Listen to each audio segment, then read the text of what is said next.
অধিকাৰ বিষয়ে প্ৰত্যেকজন অসমীয়া প্ৰত্যেকজন কেৱল এক জাতিৰ মাজতে সীমাবদ্ধ হৈ থকাটো আচলতে উচিত নহয়। প্ৰত্যেকটো অসমীয়া প্ৰতিজন খিলঞ্জীয়া অসমীয়াই আচলতে তেখেতৰ বিষয়ে জনাটো উচিত। আৰু সেইবাবে মই আজি এই অনুষ্ঠান ইমান ভাল লাগিছে আহি পাই পেলাই। প্ৰথমতে আগলৈকে মই ভাবি আছিলোঁ এটা প্ৰেক্ষাগৃহত এখন নাটক হ'ব, সেই নাটকখন মই উদ্বোধন কৰিব যাম, কিন্তু ইমান এক বিশাল আয়োজন আৰু এনেধৰণৰ অনুষ্ঠান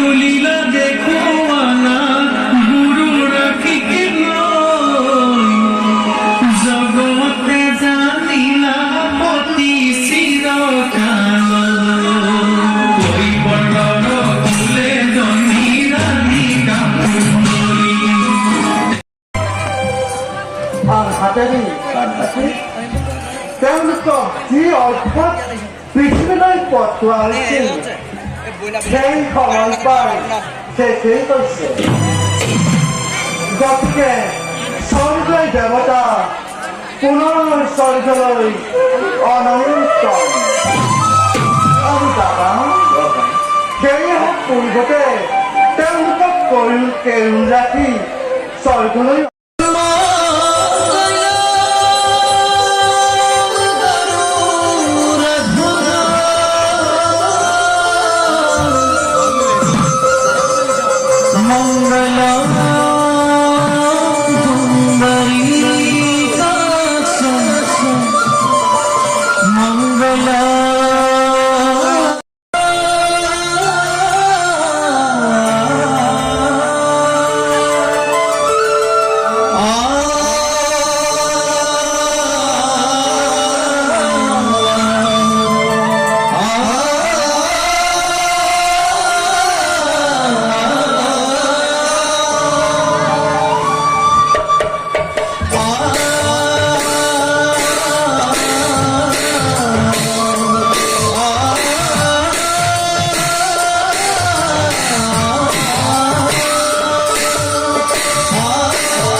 গুণানন্দ তোমাৰ মাৰিল কুমাৰায় গোবিন্দায় নমো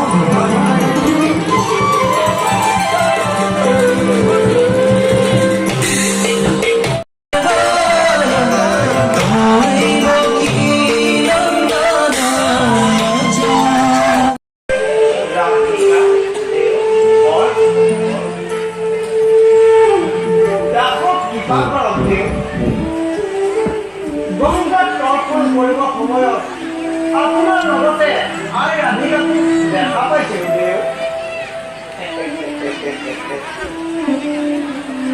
তোমাৰ মনোবাঞ্ছা নিশ্চয় পূৰণ ভাল দেউ।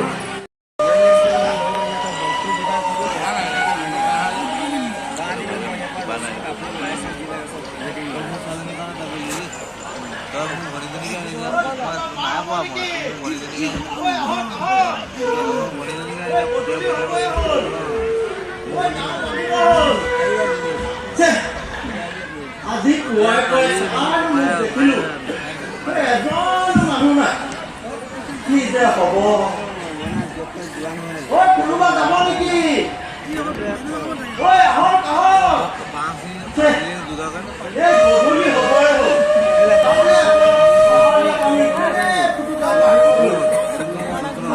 দেখিছো খালি হাতে খালি মুখে ঘৰলৈ যাব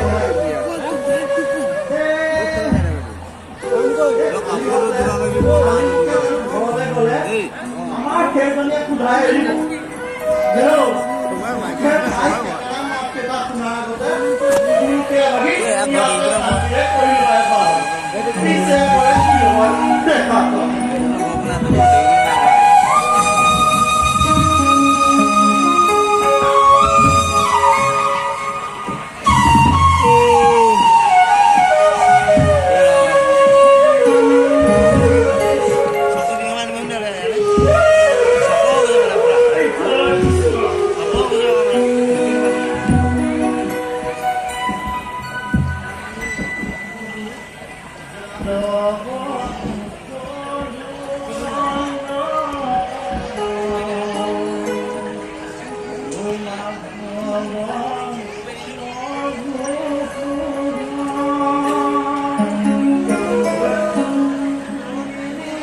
सेकंड पे रखा भी अकड़ा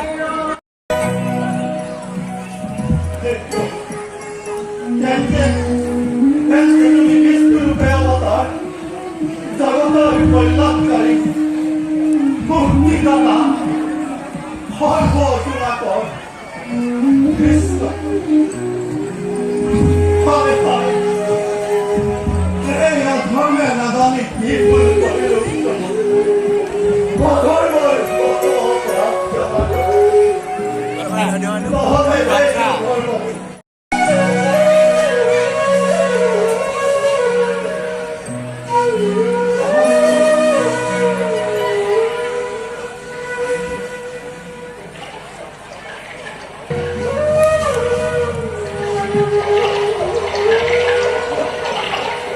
Hari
তাকেইতো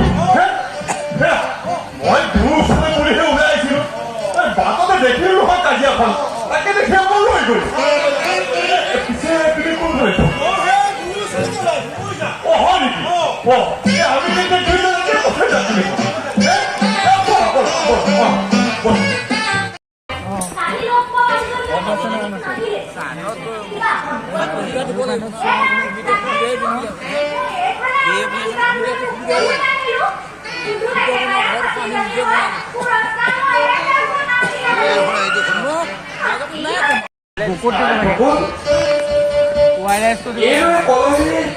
পানী দিবলৈ আহি আছে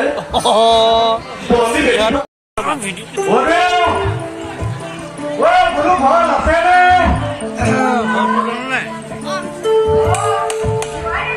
হয় বাইদেউ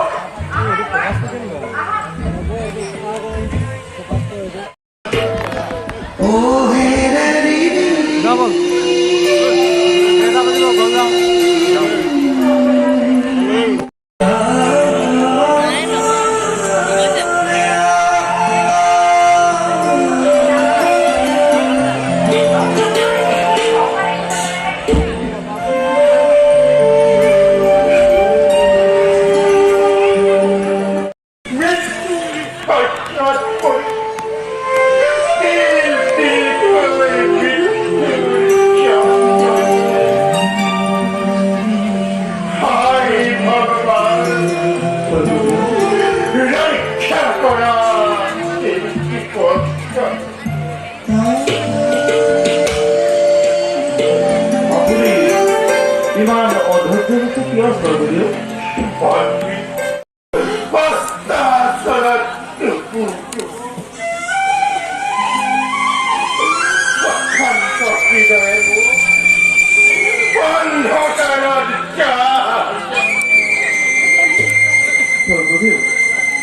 ৰজা ঘৰত ইমানবোৰ বেজ আছে কিন্তু ৰজা ঘৰীয়া বেজে কি কৰিছে সৰ্বদেউ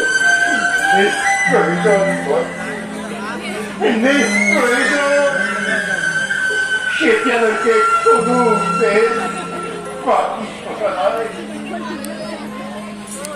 মাত্ৰ মোক কেতিয়া অমূল্য সম্পত্তি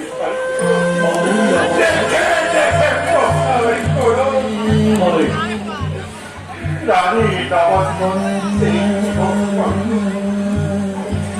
তেওঁলোকে মোৰ অৰ্থ ৰাজ্য লবলৈ সময় লাগে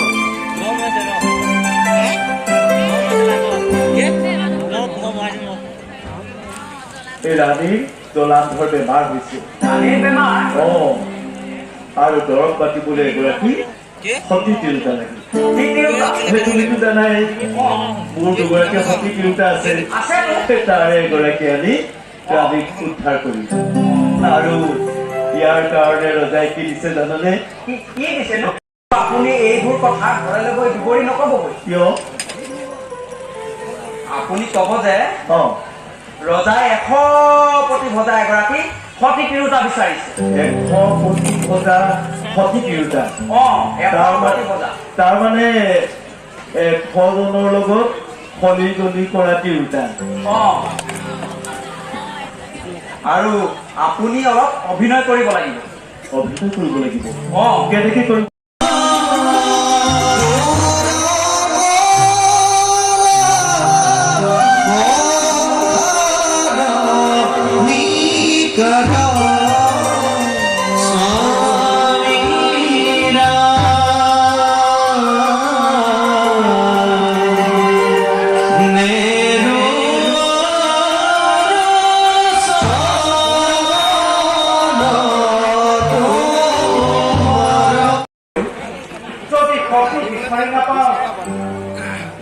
আমাৰ সকল কথা নষ্ট হয়ে যাবে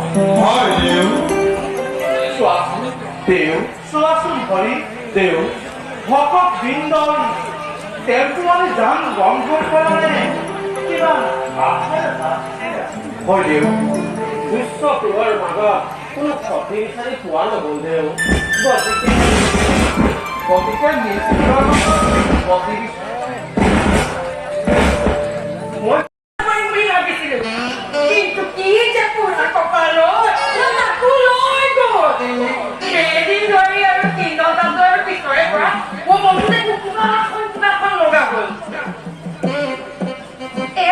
আৰু মাছ নকবা আশা নাই ঘৰলৈ উভতি যোৱাই ভাল হ'ব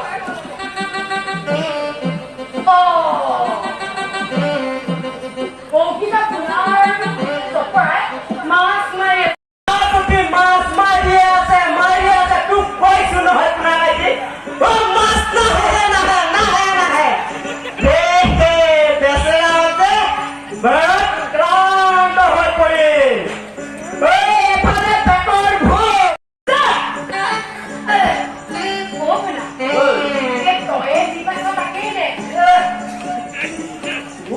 উপায় নাই মৰম আছে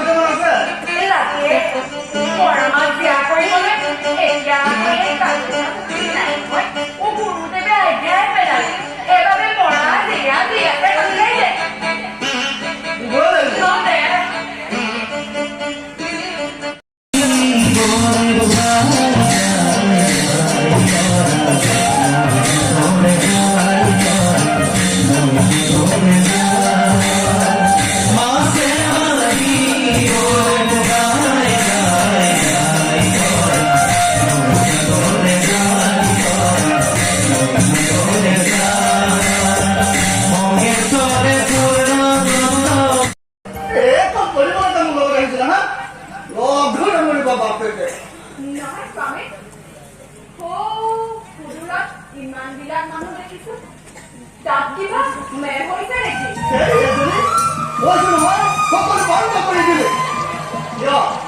সেইবোৰ জানিলে আমাৰ কি লাভ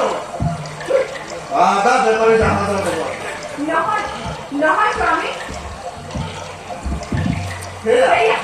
কৈছো নহয় মেলু এখান ওপরে নিতে হল না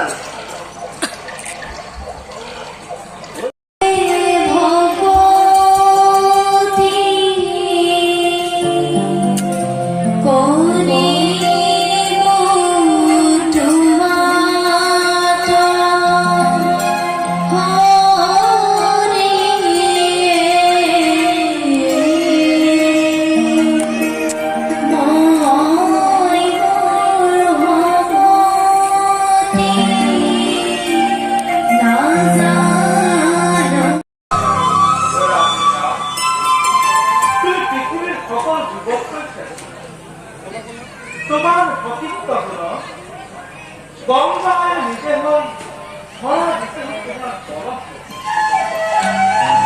তোমার প্রতিত্ব হলে মুহূর্ত বরফত আৰু চাৰিয়ানো পানী